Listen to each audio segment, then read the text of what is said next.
is still stormy and cold and wintry. In fact, it has snowed all over on the mainland, which is just a couple of miles across the way from this tiny little Greek island. And but we did not get any snow here. Don't think we will.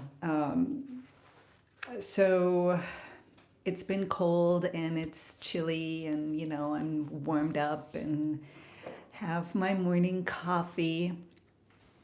And I kind of I woke up late. So when I wake up late meaning 8 o'clock in the morning, I'm usually up by 6. And it messes, you know how that is, right? It just kind of messes things up. So I'm kind of late in putting things together. Was having um, was having a moment of kind of falling into that icky state of mind, like the weather out there, and working with myself not to go there, because it's about being present, Zen in the art of daily life. I'm sure there's a book out there, and I do work with things like that, and so I've been working with myself since morning when I woke up late, getting things done, getting the food prepared for today, and being in here on time in the studio. And so when I came in to set up for my morning musings, I came across a comment from a new person who happened to cross my channel. Hi, nice to have you. Thank you for your comment. And this person was about my sheep painting and the troubles going through about the video that I just put up recently. So I'm putting up this this video, and I got this comment. And you guys, I love getting comments. I love them. I love them. They help me out in what to do next and how to move forward on this channel and in these morning musings. And I really need, it's important for me to have connection with you. And if I haven't got that, this tiny little studio on this tiny little Greek island can get really, really, really small. And, really, really small.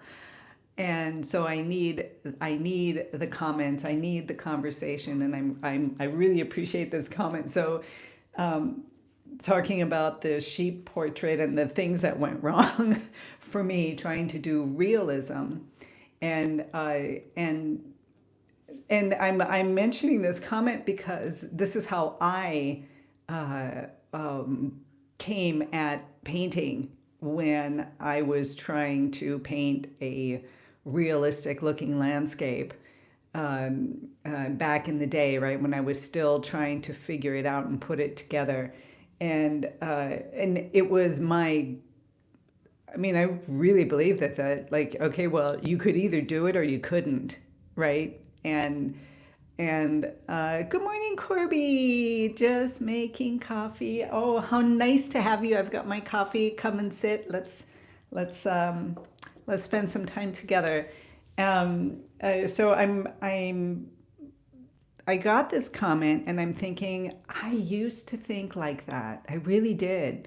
And with lots of validity, you know, trying a new style is like, most likely it's not going to work for you. Most likely. And it keeps bringing me back to that same example of, a toddler or a young child, right, looking at a ballet dancer and saying, "Oh, I want to do that." But no matter how hard they try, they're just not going to get there until they go through the methods and the practice and the learning and the putting it together.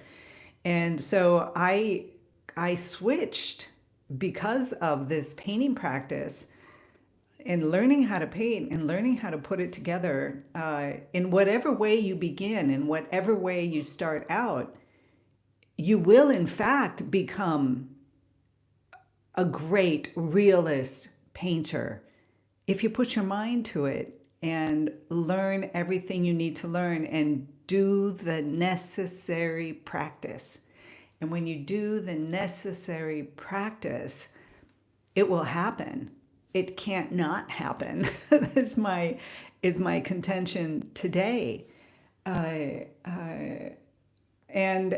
so I think it has a lot to do with making the decision. You're coming down into your solar plexus area and making that decision. This is what I'm going to do. I am going to learn how to paint realistically in the classic realist type of style. I'll do the grids, or I'll do what the there are other ways to paint realistically, to doing realism, and which I don't know, so I'm not mentioning them.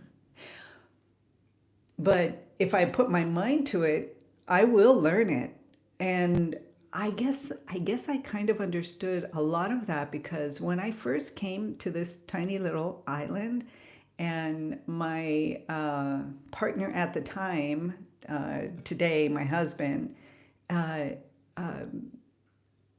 started fishing, and he had a small fishing boat, right? And he was putting out long lines, not nets, because the boat was too small to have fishing nets.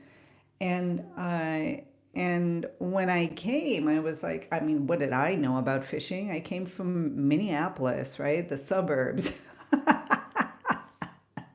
What the heck? My idea of fishing was a fishing rod with a little, on the end, and not anything of what was going on here. And I set my mind to learn how to tie the fishing lines, 1,000 hooks in one barrel. You put them in this little rubber thing around the barrel, and the line it's I couldn't possibly explain it with words, but I thought, well, I want to learn how to do that, and I did. And of course, when I started tying the fishing line, and it's not rocket science, you guys. I could not, I couldn't do it well. The knots were wrong. They weren't tight enough. They were slipping on the main line. I just didn't do a good job.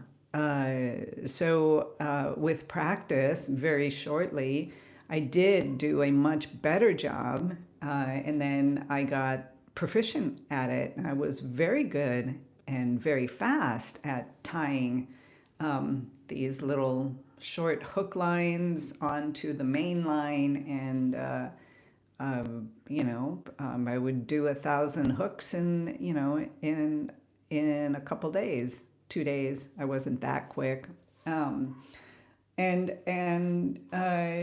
it was good. I did it because I had made the decision to do it, and that's really all it is.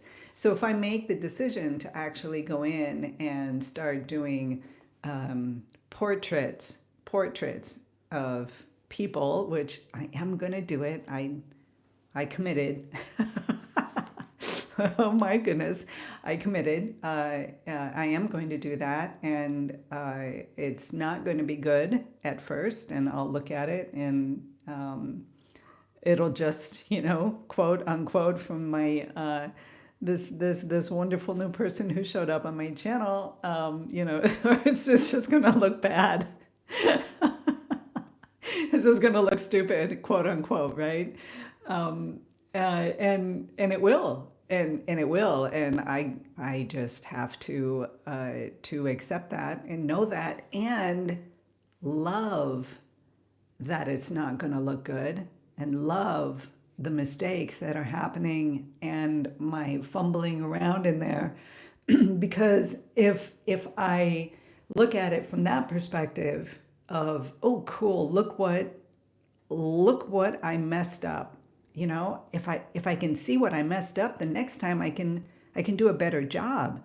If I don't see what I didn't do a good job with, um, I'll make the same mistake over and over and over and over until I finally see it. So that's those are the things on my mind this morning, and hopefully, I'm going to get to this painting today. I wasn't able to paint yesterday, and there's just so much to do. Corby, my dear, uh, how have you been? What are you painting? Where are you? Send me a message today. Send me an email and let's have ourselves a tea. I would love to hear what's going on in your world over there. And speaking of that, we are going to set up a meeting. I've got to write that in. Otherwise, I won't set it up. Let's see.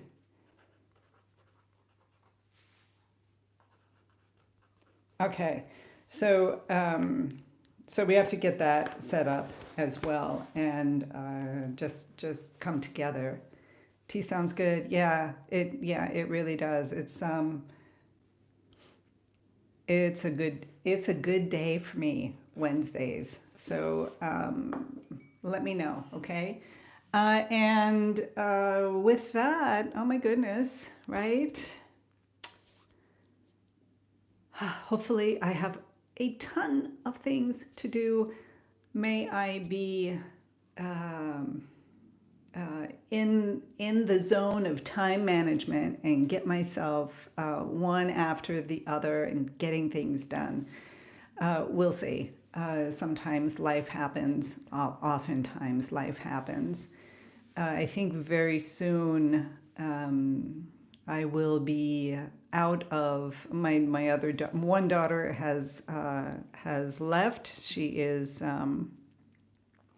well, she'll be gone probably for quite a while, and the other will probably be leaving shortly as well, which for me is obviously, I love having my kids here.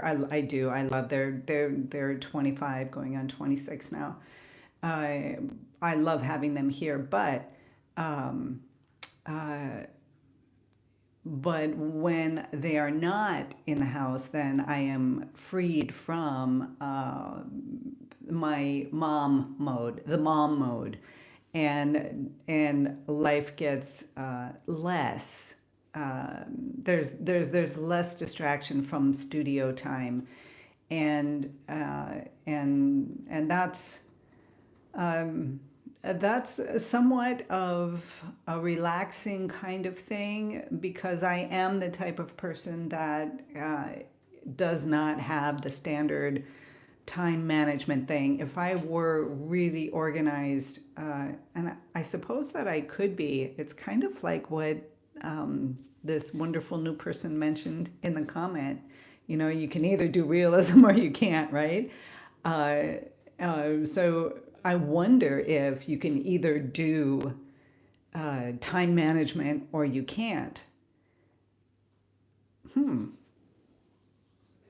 I I contend that you can, even if you are a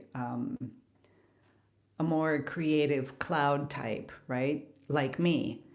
Uh, I actually think, because I have improved quite a bit over the years, that It is something that can be done, and really when you pull down the idea and limit the creative idea of, can I do time management, how do I put it together, like I can imagine it, I can do all of that. I do love the idea, actually putting it down from my solar plexus and moving it into daily life. I think I think I think that's a possibility. So maybe that works in the same way as painting, right? I bet it does. I bet it does. I don't think there's a difference. And again, like I keep coming back and saying, that creative energy, um, that flow of, taking an abstract idea and manifesting into the world, a painting. You have an idea and you sit and paint it, and then there it is, right? You've done that. I bet you can. It's the same thing with something like time management, or housekeeping, or building a bridge, or whatever it is that you do. Uh, it's really just how we choose to come to that. It's our perspective of it, of how we choose to come to it, to understand it. So if I take the time management thing and work it through in the same way that I work through a painting, what would happen? Maybe I should put that out as a goal, right? Along, it would kind of fit in with the other goal of mine of really uncovering. Remember, probably a week ago or 10 days ago, something like that, I was talking about really uncovering, um, uh, getting underneath and shining some light into that ego space that's still there. I mean, we go throughout life and we're peeling away the layers of the onion. And I hope anyways, that this is one of the last places where I need to let go of habits and patterns that I've had my entire life, which is pretty much based in that ego space. And this may be just another example, or pairing with that, uncovering and opening up to and noticing and taking a look at. Yeah, okay, so this is getting pretty esoteric as I go on. Oh my goodness. Yeah, the mind in these tiny little studios. But hey, noticing life and noticing daily life and how it's playing out for you, and what you can do to alter the things to make your daily life better. And time management is definitely one of them. Definitely one of them. Something that I really need to do. And in order to get out of my head, in order to put together the time management thing, I have to actually get practical about it. So I have to move down from, the solar plexus area, that, of putting the canvas, getting everything ready to actually sit and paint. It's the same thing with time management. It's the same thing with this practice of letting go of the automatic habitual self-defense, which is uh, uh, the viewpoint of how I habitually react to other people, just coming through and just responding without thinking, without noticing what that response is saying and where it's coming from. And usually it's coming from, uh, uh, you know, uh, like that lion or tiger in the corner, just with the knives out, fighting back, right? Uh, uh, why did I say a lion or a tiger? It's probably the lion or tiger coming at poor little me in the corner, and I'm just fighting. That's my habitual reaction, which comes from a victimhood type of thing, right? Like I've done something wrong. I've done something wrong, whatever it is. Like I didn't wipe up the coffee spill on the kitchen counter, or I mean, something as stupid, as ridiculous as that, right? But the natural, habitual, it's not natural, it's the habitual reaction to that is, oh, but I did but this, and this happened, and it's not my fault. I'm laughing because this is funny. When you can get to a point where you can where you can be the fly on the wall and look at yourself in that kind of way. And I'm 60, so I finally got to that place. Most of my life, I was just in this defense mode without even knowing why I was there, what was going on. I never even realized it. I just thought that I had to defend myself. So I'm getting behind that. I'm getting underneath that. That's my 2025 resolution, and it's shining light on it, on me, on the deeper parts of me, on that inner child, and shining light means that you're shining some love into yourself.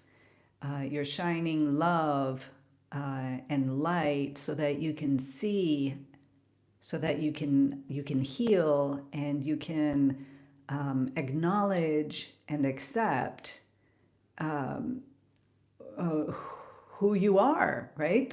It's just self discovery. It's just self understanding, and not all parts are going to be good. Not all parts are bad, and it's getting an understanding of what's going on. Like when you're painting, if you haven't, if you don't search and understand your brushstrokes, that a vertical brushstroke in dark paint, right?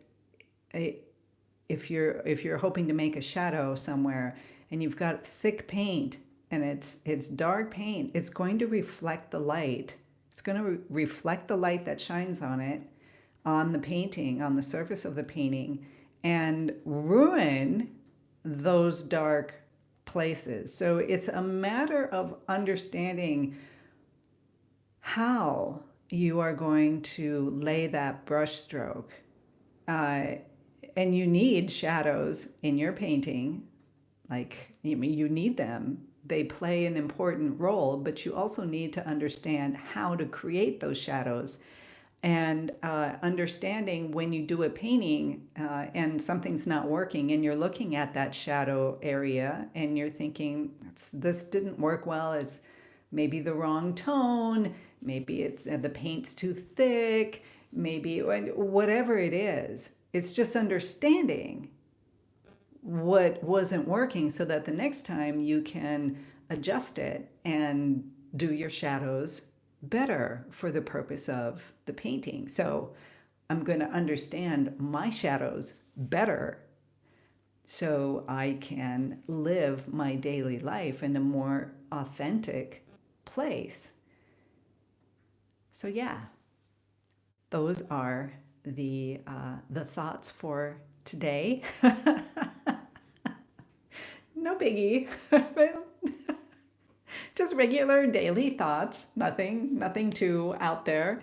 So after these beautiful morning musings, I am going to get more practical, get out of my head and get practical and do the things that need to be done. So with that, you guys, thank you for spending this time with me. Corby, I don't know who else is here, but Corby, sending you lots of love, lots of hugs, and let's put that tea time together and be inspired. Be creative and be you fully because this world needs you authentically. You.